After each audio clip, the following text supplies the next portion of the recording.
Pilkada DKI Jakarta masih berlangsung 2 tahun lagi, namun gaungnya ini sudah mulai terasa. Sejumlah nama calon yang berasal dari tokoh nasional sudah mulai diajukan oleh partai politik, meskipun belum secara resmi diusung, namun ini sudah digadang-gadang akan dapat menjadi rival Ahok dalam kontestasi pilkada yang akan berlangsung 2 tahun lagi. Namun dilepas selain dari sisi kontroversialnya, ternyata popularitas Ahok juga dinilai masih baik, dan itu nanti yang akan kita bahas tentang kontestasi Pilkada DKI Jakarta 2017 bersama sejumlah narasumber yang sudah hadir di studio Bincang Pagi kali ini. Pemirsa, ada Bapak Wahfiudin, ini dari Forum Peduli Jakarta ya Pak ya? Iya. Ini yang akan mengusung Adiasa Daud nanti? Iya. Baik, terima kasih sudah hadir di studio Bincang Pagi. Sama-sama, terima kasih. Kemudian juga ada Mas Niko Haryanto, analis politik. Selamat pagi Mas, apa kabar? Selamat pagi, thank you. Baik ya, selalu baik. Kemudian ada Mas Tubagus Ramadan, pendukung Ahok atau dari teman Ahok ya istilahnya. Dari teman Ahok. Masih aktif terus ya dengan gerakan teman Ahok ini ya. Alhamdulillah masih. Masih baik. Dan itu nanti akan kita bahas lebih lanjut, namun sebelumnya kita simak dulu informasi berikut ini.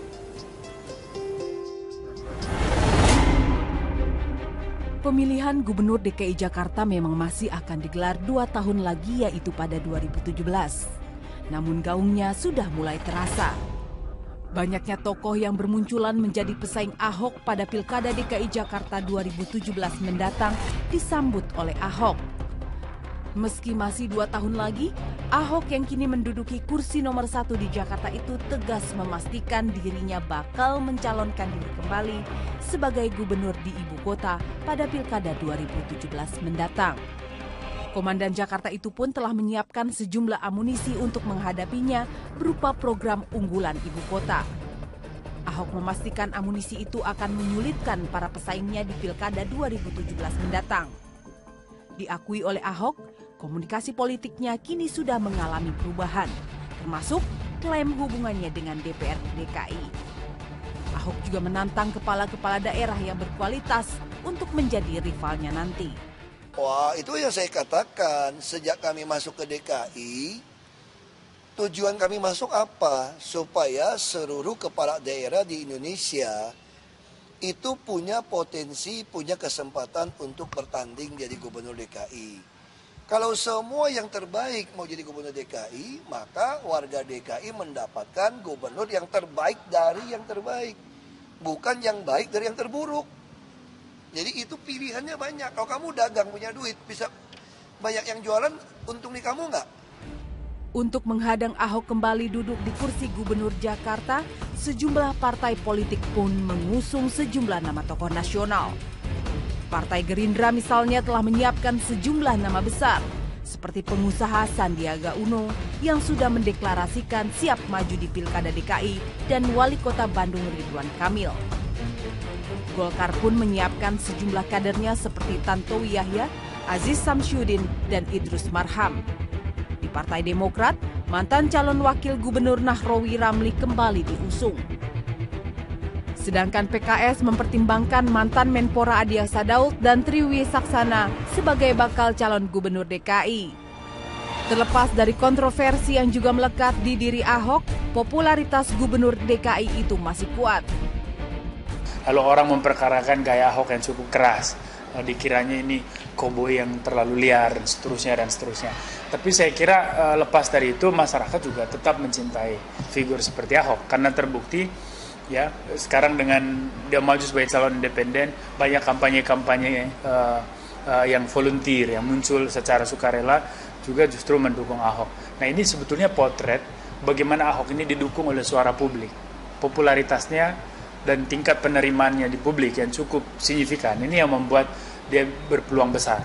Nah, sementara figur-figur lain ini kan masih abu-abu ya, hebat tetapi belum tahu posisinya di mana dalam konstelasi politik Jakarta. Nah, belum kalau kita melihat bahwa ini ada yang di backup oleh kepentingan partai dan seterusnya. Dan Ahok sendiri dia maju secara independen dan memperlihatkan bahwa kekuatan dia adalah rakyat Jakarta, kekuatan dia bukan partai politik. Dukungan politik secara real juga menjadi salah satu faktor untuk bertarung di pesta demokrasi 5 tahunan di Jakarta. Selain itu, skema dukungan parpol juga menjadi kalkulasi politik lainnya. selain soal usia dan soal track record, itu juga penting menurut saya ada dukungan politik yang real gitu ya. Nah ini yang sebenarnya bisa masuk di situ karena Ahok kan masih harus berjibaku dengan dukungan partai politik ya kan. Apakah ada partai politik yang mau dukung dia? Sekarang ini kan inisiatif yang dia lakukan adalah kandidat independen dengan cara menginisiasi dukungan publik misalnya lewat kawan Ahok dan lain-lain. Nah, tetapi apakah kemudian mudah? Tentu tidak mudah. Tetapi kalau kemudian dia sampai mendapatkan dukungan, misalnya minimum administratif ya untuk kemudian melaju menjadi kandidat, tentu ini juga akan menjadi sebuah sejarah juga kalau dia menang dari jalur independen. Dukungan bagi Gubernur Ahok untuk maju dalam pilkada sebagai calon independen pun masih kuat. Di antaranya, kelompok relawan yang menamakan teman Ahok yang terus merentangkan jaringan untuk menggait KTP warga DKI. Pengumpulan KTP itu sebagai syarat pencalonan Ahok dalam Pilkada DKI 2017. Pertarungan dini Pilgub DKI itulah yang menjadi topik dalam perbincangan kita kali ini. Pemirsa, saya ingin ke Mas Bagus terlebih dahulu. Mas Bagus, tadi seperti kita lihat sudah ada teman Ahok yang mengumpulkan gerakan 1 juta KTP ya. Sejauh ini sudah berapa KTP yang terkumpul, Mas? Kalau sampai hari kemarin, itu kita direkap sudah sekitar 208.000 atau 20,8% dari target kita 1 juta KTP. Threshold kan sebenarnya 750.000 ya. Cuma kita mengupayakan mendapatkan 1 juta KTP supaya nanti aman dari verifikasi yang akan dilakukan oleh KPU. 208.000 sendiri kalau kita mau banding-bandingin dari suara partai di Pileg kemarin, itu sebenarnya sudah melewati suara dari PAN 172.000 dan suara dari Nasdem 206.000. Next milestone kita mungkin adalah PKB sekitar 263.000 ya. Gitu. 1 juta KTP ditargetkan akan tercapai kapan dan optimis tidak? Kita sih sebenarnya akan mengupayakan itu selesai sebelum Juli 2016 karena kan verifikasi calon independen dimulai dari bulan tersebut gitu. Dan kita sampai saat ini sih kita punya target harian, kita punya target mingguan dan target bulanan. Sampai saat ini semuanya sudah bisa ketutup gitu. Target harian kita ketutup, target mingguan kita dan target bulanan. Itu semua datang secara sukarela ya Mas ya ke posko yang mengumpulkan KTP. Iya, apalagi gitu. Kita nggak bisa menjual apa-apa gitu kan. Ini kita juga memang kesukarelawanan gitu loh. Nggak ada lain gitu. Semangatnya dari awal sukarela. Betul, ya. Baik, kita ke Pak Wahyudin. Pak Wahyudin, kalau melihat ini gimana Pak? Kira-kira Ahok bisa terbendung tidak dengan calon-calon yang maju termasuk Adi Aksa Daud? Ini kan semua masih permainan di tingkat permukaan. Belum betul-betul mencerminkan arus bawah yang ada di masyarakat. Mereka yang disuarakan lewat media sosial, kemudian kampanye-kampanye terselubung dari media massa gitu kan. Jadi kelihatannya menggelegar. Apakah arus bawah seperti itu? Nah, ini harus dibuktikan dengan survei-survei. Dan kemudian mendengar dari simpul-simpul orang-orang yang menjadi menyuarakan aspirasi masyarakat bawah. Tapi ini sudah mulai bermunculan Pak bukan kampanye istilahnya meme kita sebut di media sosial dukung Adi Aksa Daud itu Pak Adi Aksa sendiri gimana menanggapi itu? Kalau kampanye dari kubunya Pak Ahok itu dari awal selalu terus menerus, apalagi dukungan dari media-media besar kan seperti Metro begitu.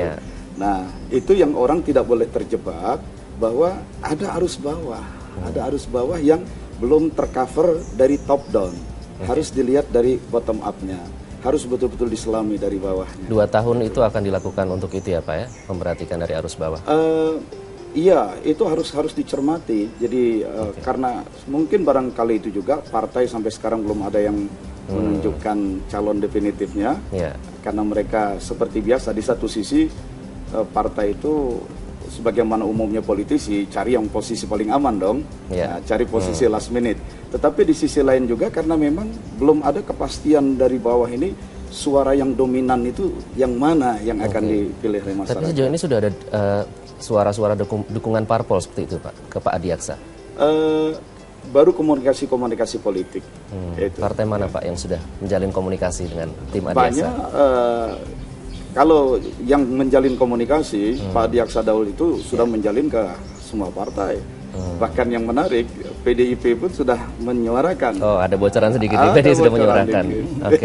Baik. Mas Niko, kalau kita lihat fenomena ini ya, ada muncul di media sosial, kita lihat ada teman Ahok, kemudian ada lawan Ahok, kemudian banyaknya calon yang bermunculan. Ini fenomena apa sih? Ya, saya kira ini fenomena yang relatif baru di dalam dunia elektoral di Indonesia karena memang kita kalau melihat semenjak ada pilkada tahun 2005 gitu ya, atau 2004 mulai ada pilpres segala macam, itu belum mulai dengan medsos, tapi medsos mulai berkembang pesat itu sejak pilgub di Jakarta 2012 yang lalu. Nah, memang Jakarta ini kalau kita bicara pemilu ini ada banyak anomalinya, gitu ya, ada banyak anomalinya di mana misalnya tokoh yang didukung oleh kekuatan-kekuatan politik mayoritas di Jakarta itu belum tentu menang, gitu kan.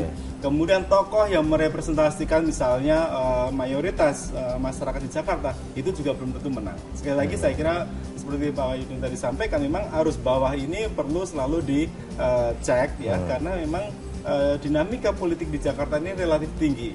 Jakarta ini kan barometer dari segala-galanya. Kemudian masyarakat di Jakarta ini kan selalu bersentuhan tidak hanya dengan politik tingkat provinsi atau tingkat lokal, tapi juga tingkat nasional. Oleh karena itu terkadang pilkada di Jakarta itu juga merepresentasikan apa yang terjadi di tingkat nasional. Nah, kalau masalah arus bawah tadi Pak, kebetulan Populi Center itu pernah mengadakan survei di Jakarta bulan Maret, memang sudah agak lama, sudah 5 bulan yang lalu, tapi paling nggak saya kira ini bisa menjadi salah satu basis ya untuk menilai bagaimana di tingkat bawah. Pada waktu itu Jakarta lagi banjir. Kemudian kita adakan survei untuk mengecek istilahnya tuh 100 hari pertama Ahok lah. Waktu itu kan baru dilantik kan bulan November, Maret kita lakukan penilaian. Itu 70% itu masih menyatakan puas Pak, memberikan penilaian yang positif. Bahkan ketika kita tanya rapor dari 1 sangat tidak puas sampai 10 sangat puas, itu 70,4% itu menyatakan memberikan nilai yang positif ya. Ini masyarakat Jakarta representatif termasuk yang ada di Kepulauan Seribu. Yang terbaru sudah ada survei lagi Mas? Ya survei mungkin belum saatnya dikeluarkan gitu kan. Tapi saya kira gambaran itu tidak beranjak jauh. Jadi memang penilaian masyarakat terhadap kepemimpinan Ahok ini masih relatif positif. Itu saya kira yang tertangkap dari survei maupun juga kalau kita lihat analisa dari media massa maupun juga media sosial ya. Nah, bagaimana peluang? Nah, ini saya kira yang menarik karena memang perjalanan waktu ke depan ini saya kira akan menentukan sekali peluang dari masing-masing tokoh yang akan berlaga di Jakarta, baik itu Ahok sendiri atau mungkin wagubnya kalau nanti pecah kongsi atau mungkin tokoh yang lain seperti Pak Adiasa Daud, kemudian ada Ridwan Kamil, ada Sandiaga Uno, mungkin ada Tri Risma hari ini dan seterusnya. Saya kira peluang itu tentu terbuka. Jakarta ini tetap open field itulah istilahnya. Ini lapangan yang terbuka sekali. Banyak dukungan tentu saja nanti juga akan ada peluang black campaign juga ya Mas. Itu kita berbicara tidak berbeda terkait dengan sebelumnya. Black campaign ini yang menarik kalau di Jakarta ketika kita tanyakan ke masyarakat ya, kepada pemilih di Jakarta, apakah etnisitas suatu tokoh itu mempengaruhi atau tidak pilihan mereka? 57% itu menyatakan tidak begitu penting latar belakang etnisnya itu. Tapi kalau kita tanya latar belakang agama, 55% menyatakan penting. Penting itu artinya mereka merasa lebih baik memilih tokoh yang seagama dengan mereka, agama dia gitu. Oke, Pak Wafiudin tadi kalau disebutkan Populi Center sudah menyebutkan survei tentang kepuasan publik. Sudah ada survei kecil-kecilan belum sih Pak dari tim Adiaksa Daud sendiri? Survei bulan apa? Maret Pak. Bulan Maret. Dan juga dikatakan bagaimana dinamika berikutnya belum dikeluarkan. Saya pikir lembaga-lembaga survei juga belum akan mengeluarkan, karena masih menunggu, masih wait and see. Meskipun lembaga-lembaga survei terus melakukan monitoring, ya, karena tadi dinamikanya itu masih sangat peluangnya itu sangat besar. Kita ini pemilu kada atau pilgub yang ketiga tahun untuk Jakarta, pertama 2007 ya. Orang masih dalam euforia reformasi, mendekat seperti pilpres tahun 2004 yang boleh dibilang itu pemilu yang paling baik setelah tahun 1955 katanya. Nah, kemudian tahun 2009 pilpresnya atau 2012 pilgub Jakartanya itu, di situ mulai terjadi bagaimana mekanisme demokrasi yang tadinya begitu indah mulai masuk berbagai macam kepentingan-kepentingan dan rekayasa-rekayasa, di mana ada kekuatan pemodal, ada pressure group ikut main, jadi tidak lagi terlalu murni demokrasi yang sesuai dengan aspirasi reformasi. Nah, ini pilgub yang ketiga, begitu. Jadi masyarakat Jakarta semakin cerdas. Meskipun tadi disebut arus bawah, bukanlah arus bawah orang yang bodoh, gitu ya. Nanti itu yang